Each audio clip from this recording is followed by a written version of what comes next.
Hey everybody, today I thought I would make a video covering two topics. So I wanted to close out my slow dancing and burning room sort of thing I'm doing with the intro. Then we have that mid studio solo, and I thought I would make a video on the end solo as well. And I think I'll make a more detailed video on like licks I like to play and stuff like that. But I wanted to tie this in with the concept of kind of improvising a solo in general. And I'm still learning how people do this. I still think it's fascinating how you can just whip out some awesome solo, right? Like when I was a beginner guitar player after playing for like a year or two, I was like, there's no way that they're just like, you just know the scale and then you play all this cool melodic stuff that works and like it sounds good. It sounds like its own song, right? And I asked my friend Daniel, who's a professional guitar player, he was helping me at the time. And I was like, is that true? They just don't know, like they just go play stuff? And he's like, well, kind of. There's kind of motifs and there's goalposts that you hit throughout your solo that you'll kind of know, like I'm gonna get here. And then when I get here, I can kind of get back to improvising, but I'm aiming towards getting there. And then once I get there, then I'm gonna have a little bit more room to improvise, and then I'm gonna go to the next kind of like, they're like predetermined parts of your solo, which I have found when I'm going to play live or like in a rehearsal studio with my friends, and I'm gonna play over a song, like I kind of want a little bit of structure, because if it's just totally wide open, at least for me, it's like sometimes I just get completely lost, and then you have to kind of play recovery and your damage control to kind of save it and get it to where you want. But I think if you have certain licks that you know you're gonna play, then you can really kind of better improvise within the realm of those licks in that scale in that song, right? So I'm gonna start off and I'm gonna show you kind of how I would open a solo to Slow Dancing in the Burning Room. And I think that the kind of progression of this song is, and I'll just kind of front load it here, you have like a pretty high energy opening, right? So you're gonna do some kind of like BB box, E major lick, or some kind of like cool minor lick to start. I've seen the coolest one is the you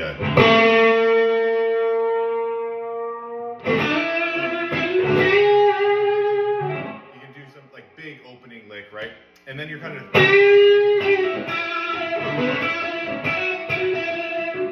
playing in E major.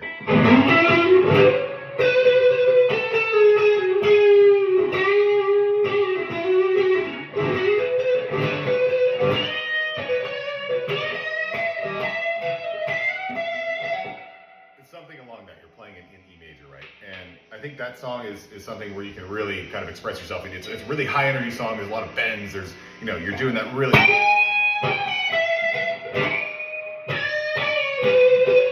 really percussive with your playing.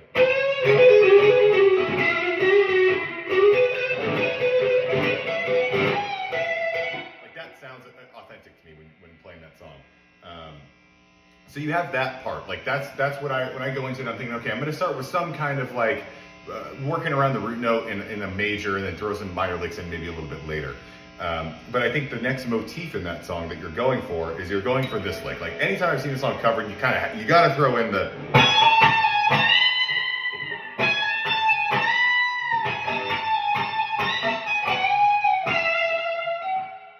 That is one of the licks that is played almost every time I've seen that song played live. So when you're thinking about it, you think, okay, I'm gonna start here, I'm gonna play around in the E major or E minor pentatonic or E major and then throw some minor like licks over it.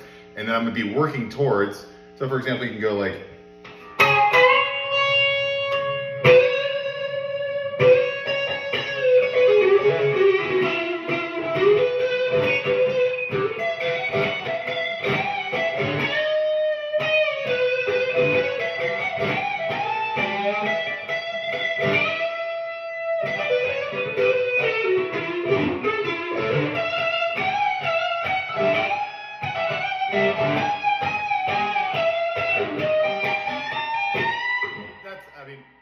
that's a loose, I probably would practice it more. That's not exactly how I played it. It didn't really sound very cohesive, but you kind of work in that E major and then you go into that lick, right? So that's your next target that you're hitting is that.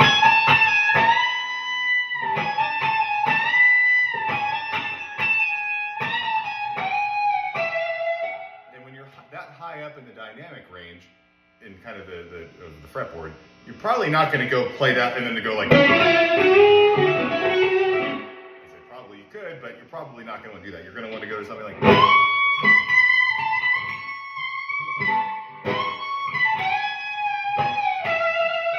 Right? So you're going to go to, you're going to work in that box and kind of throw it, at least, I mean, most of the live solos I've seen, I'm saying this based off not my playing experience, but what I've watched. I watched so many versions of the song play, right? You're going to go. lick that you're pretty much every time you play it, you're going to hit this, is this kind of inverted slide thing of the intro.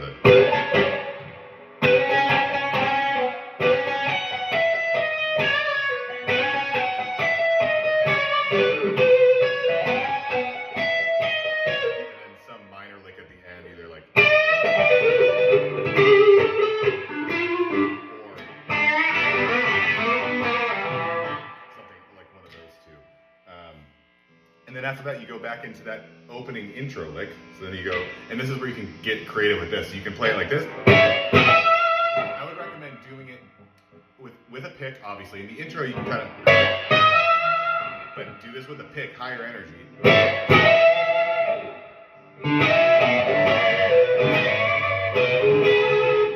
Or, and then maybe you do it because you're doing it 4 times, right? On your third or fourth one, you can actually kind of do that really fast strum picking thing. That's cool, I've seen that live. And do that all the way through one time is a cool way to end it. But yeah, I wanted to make this video, I know this is a little bit disjointed, but kind of to encourage beginning players that it's not, when you see somebody playing a solo, like, yeah, obviously a good guitar player can completely improvise a solo, but make it kind of one bite at a time. Have some goalposts to hit. That way it'll make it, you'll feel a lot more better about when you do improvise, knowing that, okay, I can always default to going to this next lick that I know I'm gonna play, right? And that's just another tool in your arsenal to do that. So, you know, when we played a song, Let Your Loss Be Your Lesson, it's a Robert Plant, Alison Krauss song, and like, was my solo improvised on it? Yeah, I mean, it was. I didn't have it note for note, but I knew I was gonna start with this, like,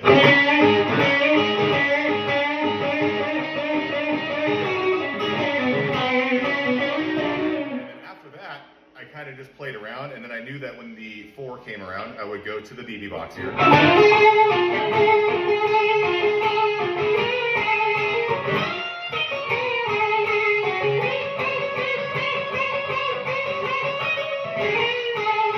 after that, it was back to the 1, and that's where I would kind of leave myself more room. If I wanted to go back here and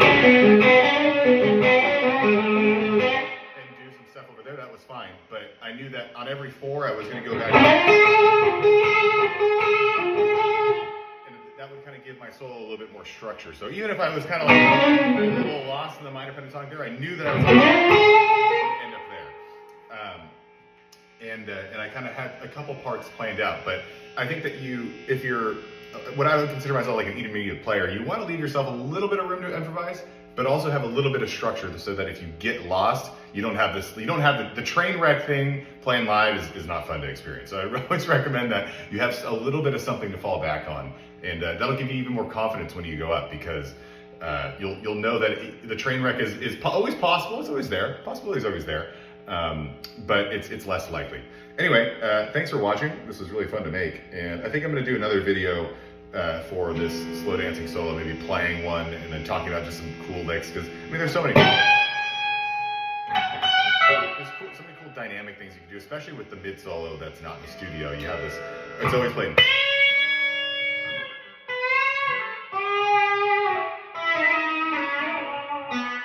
whole spacey thing, right? But so maybe we'll make a video talking about some more of that stuff and my thoughts on it. But anyway, thanks for watching. I hope that if you watch this and you're an intermediate player and you're looking to go play live, this could maybe help you have a little bit more confidence to go up there and solo, not thinking that you're just gonna train wreck the ground. Anyway, thanks for watching. Appreciate it.